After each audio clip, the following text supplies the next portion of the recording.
Jason opened his door to find bulldozers in his driveway. A construction crew was setting up in his backyard on land he still owned. Jason Carter had always believed in the American dream. Work hard, buy a home, settle down, and build a future. That's exactly what he had done. His home, a stunning 2-story property in an upscale Texas suburb, was more than just a house. It was proof that his years of sacrifice and relentless hard work had paid off. The community was everything he had hoped for. Neighbors who greeted each other with smiles, well-maintained parks, and a Homeowners Association, HOA, that, at least on the surface, seemed to keep things in order. He had read about HOAs being strict, but in the 5 years he had lived there, he had never had a problem. That was until today.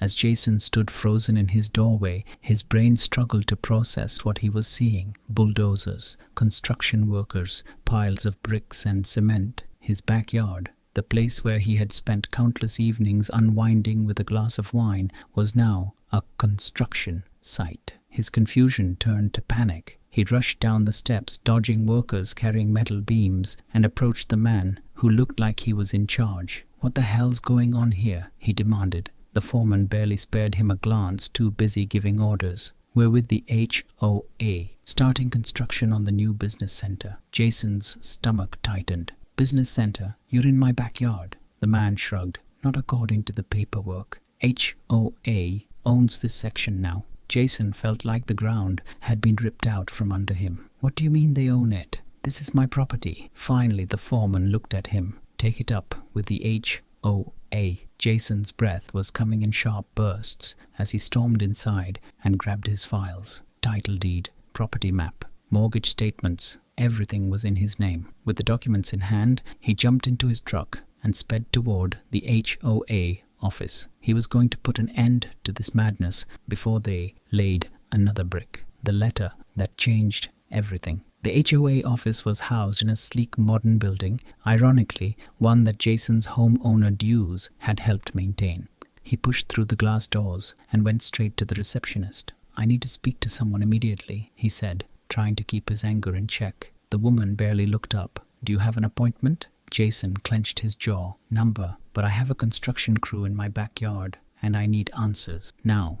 She sighed and typed something on her computer before motioning toward a door. "Mr. Lawson can see you." Jason didn't wait for permission to enter. He burst into the office where a man in a crisp suit sat behind a desk, looking up with an unimpressed expression. "Ah, Mr. Carter," HOA President Richard Lawson said, folding his hands together. "I assume this is about the new development." Jason slammed his documents onto the desk. "Yes, this is about the fact that your crew is trespassing on my land. I have the deed right here." Lawson barely glanced at the papers before leaning back in his chair. "I understand your frustration, Mr. Carter, but you were informed of this months ago." Jason's head snapped up. "What?" Lawson reached into a drawer and pulled out a letter, placing it in front of Jason. "This notice was sent to your address. As you can see, the HOA, under the Community Redevelopment Plan, has exercised its right to reallocate certain portions of land for community use."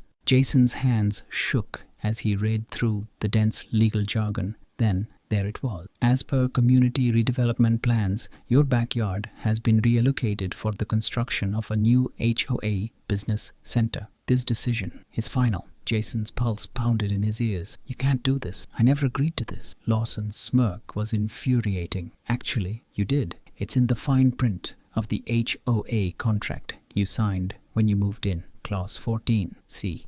The HOA reserves the right to make community-based modifications for the betterment of the neighborhood." Jason felt like he had been punched in the gut. Who actually reads every page of an HOA contract? "You stole my land," Jason said through clenched teeth. Lawson leaned forward, his smile widening. "Call it what you want, Mr. Carter, but the construction will continue." Jason knew then and there this was war. The man battle begins. Jason wasn't going to let them get away with this. If the HOA thought he was going to roll over and let them take his land, they had another thing coming. The first thing he did was call his lawyer, Alan Reeves, a sharp, no-nonsense attorney who had dealt with HOA disputes before. After explaining the situation, Alan let out a low whistle. "Damn, they played you." Jason gritted his teeth. "Can we fight this?" Alan sighed. "Legally, it's tricky. They found a loophole in your contract. It'll take time to challenge it in court. But there might be another way." Jason leaned in. "I'm listening." Alan's voice took on a calculating tone. "HOAs thrive on secrecy. They get away with this stuff because homeowners don't fight back. We need to expose them." Jason's mind raced. He wasn't just going to fight. He was going to make sure everyone knew what the HOA was doing. He started by gathering other homeowners who had complaints against the HOA. It turned out Jason wasn't alone. The HOA had pulled shady moves on several families in the community: excessive fines, unapproved fees, unauthorized rule changes, but no one had fought back until now. Jason began documenting everything. He took photos of the construction, recorded conversations with HOA officials, and gathered testimonies from other residents. He even reached out to a local news station, pitching the story as an exposé on HOA corruption. The community started buzzing. Neighbors who had once ignored Jason were now whispering about the HOA's shady dealing. And then the biggest discovery of all came to light. One of the homeowners, an older man named Frank, approached Jason with a thick folder. "You need to see this," he said in a hushed tone. Inside were financial documents revealing massive payments from the HOA's funds to a private company owned by none other than Richard Lawson. Jason's blood boiled. The HOA president was using community funds for personal gain. He had the evidence. Now it was time to take them down. Jason had always thought of himself as a reasonable man, someone who followed the rules and expected the same in return. But after discovering that the HOA president was siphoning funds into his own business, all bets were off. This wasn't just about his backyard anymore. It was about justice. The community awakens. Armed with the financial documents Frank had given him, Jason gathered his neighbors for a secret meeting. They met in Frank's garage, the only place where nosy HOA board members wouldn't see them. As Jason spread out the documents, the homeowners leaned in, murmuring in shock. "Wait, this shows Lawson's been paying himself hundreds of thousands of dollars," said Maria, a single mother whose HOA fees had mysteriously doubled in the past year. Frank nodded grimly. "And look at this. Our HOA funds were used to purchase materials for his private company, that business center they're building. It's not for the community, it's his own personal office." The room erupted in anger. The HOA had spent years bullying homeowners with fines, threats, and shady rule changes. But now they had gone too far. Jason took a deep breath. "If we take this public, we have a chance to bring Lawson down." A silence fell over the room. They all knew what that meant. Going up against the HOA was dangerous. But then Maria spoke up. "I say we fight." One by one, the homeowners nodded in agreement. Jason felt a fire ignite in his chest. This was the beginning of the rebellion. The HOA strikes back. The next morning, Jason sent an anonymous tip to a local news station. He attached the financial documents, the shady contracts, and a brief statement. "The HOA in our community is stealing from homeowners and illegally seizing property. We have proof." By lunchtime, he got a call. A reporter was interested. Jason felt a surge of hope until he got home and found a bright red eviction notice taped to his door. His stomach twisted as he read the words, "Due to repeated violations of HOA rules, you are hereby ordered to vacate the premises within 30 days. They were trying to kick him out. Jason stormed to the HOA office, where Lawson sat at his desk, looking smug. "You can't do this," Jason growled, slamming the eviction notice on the table. Lawson leaned back in his chair, his smile slow and deliberate. "Oh, but we can. Clause 18D. Any homeowner who disrupts community operations may face expulsion at the discretion of the board." Jason's hands balled into fists. "This is retaliation. You know that." Lawson shrugged. "The board has already voted. There's nothing you can do." Jason forced himself to stay calm. "I wouldn't be so sure." Lawson's smile faltered. What do you mean? Jason pulled out his phone and hit play. A recording of Lawson's voice filled the room. We'll just kick him out before he causes any real problems. That'll shut him up.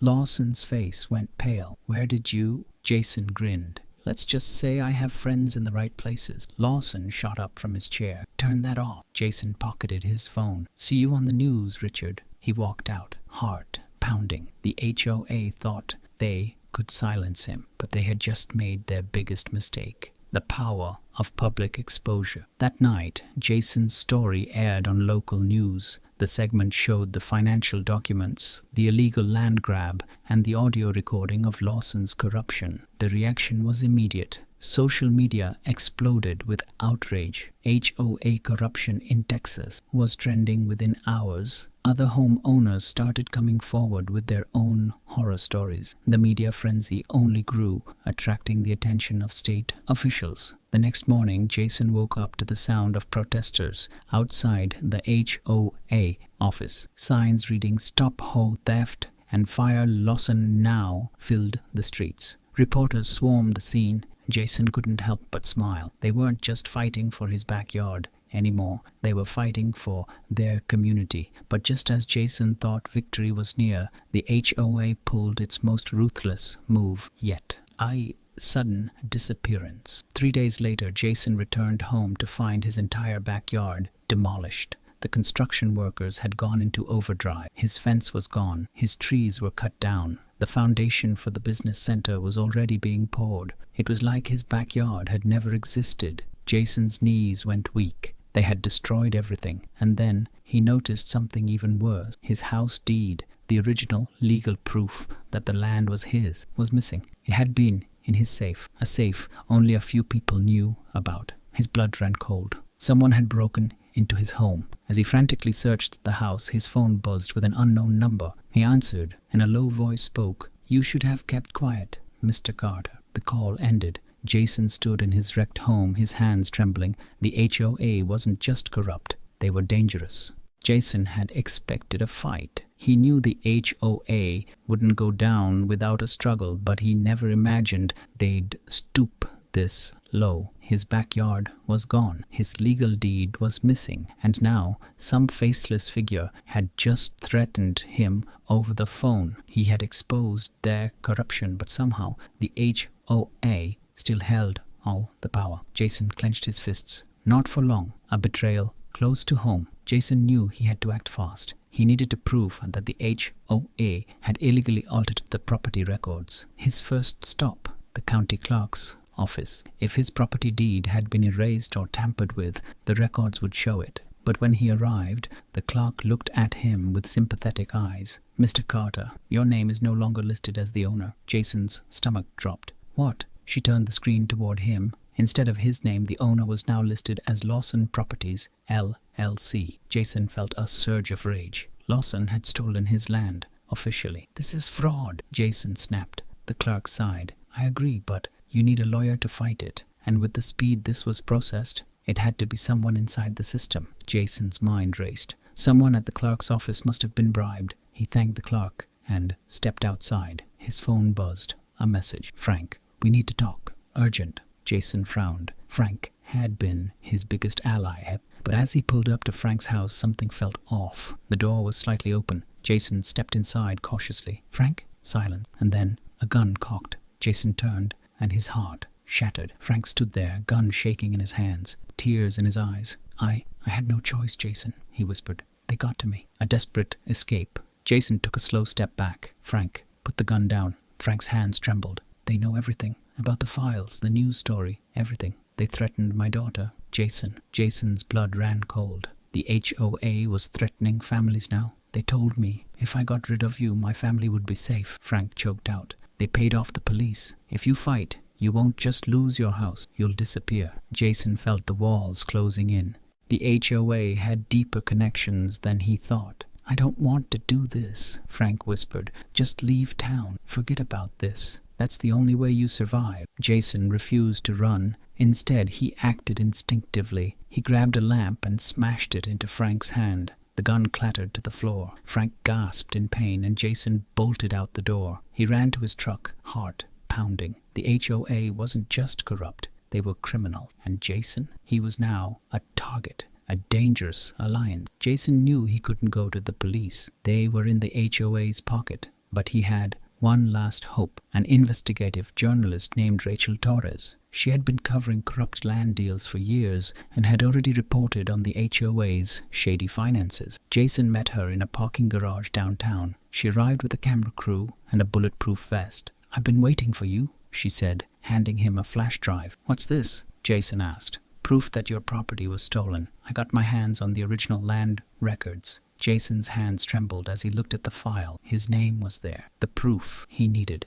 Rachel gave him a hard look. "Jason, if we air this, the HOA will come after both of us." Jason knew the risks. He took a deep breath. "Do it." Rachel nodded. The story was going public. But then gunshots rang out. Jason ducked. Rachel's crew scattered for cover. A black SUV screeched around the corner. The windows rolled down, and Jason saw HOA enforcers, armed and ready. They weren't just trying to ruin his life anymore, they were trying to end it. Jason had always thought of himself as just an average homeowner, but now he was a man on the run. The HOA had tried to silence him. They had sent enforcers, bribed officials, and even turned his best friend against him. But they made one mistake. They thought he would give up. They thought he would be afraid. But Jason Carter was about to bring them down, the broadcast that shook the city. Rachel Torres had seen corruption before, but this was on another level. The HOA wasn't just stealing land. They were laundering money, bribing politicians, and running a full-scale criminal operation disguised as a Homeowners Association. Rachel's team worked overnight. They cut together a hard-hitting exposé, complete with documents proving the illegal land grab, hidden camera footage of HOA board members discussing bribes, testimonies from other victims who had lost their homes. As dawn broke, the segment aired nationwide. The response? Explosive. Social media erupted. Show fraud began trending within minutes. News outlets picked up the story. Talk shows debated the massive corruption scandal. And the biggest bombshell? The state governor ordered an immediate investigation. Jason watched the news, his heart racing. He had done it. But the fight wasn't over. Not yet. The showdown. Jason knew the HOA wouldn't go down without a fight. He just didn't expect them to come after him directly. That night,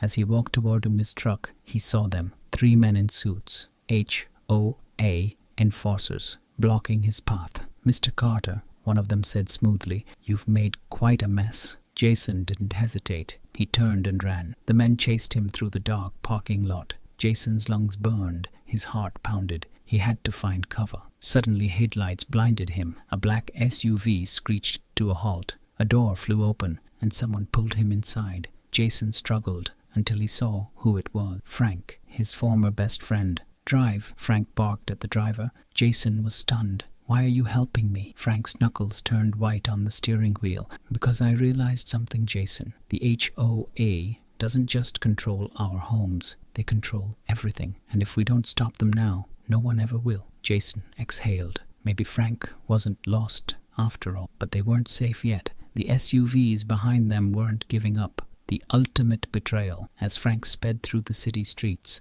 Jason's phone buzzed. A blocked number. He answered cautiously. "Jason Carter," a deep voice said. "I'm disappointed." Jason's stomach turned. "Who is this?" A chuckle. "Oh, I think you already know." Jason's eyes widened. "Lawson, the HOA president." "You really thought you could win," Lawson said. "The media will forget this in a week. The police, already in my pocket. And as for you," a pause, "you won't make it out of this alive." The call disconnected. Jason gritted his teeth. Not this time. The final move. Frank pulled into a dark alley. "We can't keep running," Jason said. "We need to finish this." Frank nodded. "What's the plan?" Jason pulled out his phone and made one last call. "Rachel, go live. Now." Moments later, Rachel's face appeared on every screen across the country. "Ladies and gentlemen," she began, "we have breaking news." The camera cut to Jason. His face was bruised, his eyes filled with fire. "My name is Jason Carter," he said, "and I am a victim of the most corrupt HOA in America." He held up the final piece of evidence, a leaked recording of Lawson himself. In it, Lawson admitted to everything: the land theft, The bribery, the threats, it was the final nail in the coffin. Within minutes, the FBI raided the HOA headquarters. Lawson was arrested on live television, and just like that, the entire empire crumbled. Jason watched from a rooftop, Frank at his side. "It's over," Frank said. Jason took a deep breath. For the first time in months, he felt free. The aftermath. The HOA board was dismantled. Over a dozen officials were indicted for fraud and conspiracy. Jason got his land back and became a hero. Frank testified against the HOA and started a new life. Rachel won an award for investigative journalism. And as for Jason, he stood on his restored property, watching the sunrise. For the first time in a long time, he was home, and no one could ever take it from him again.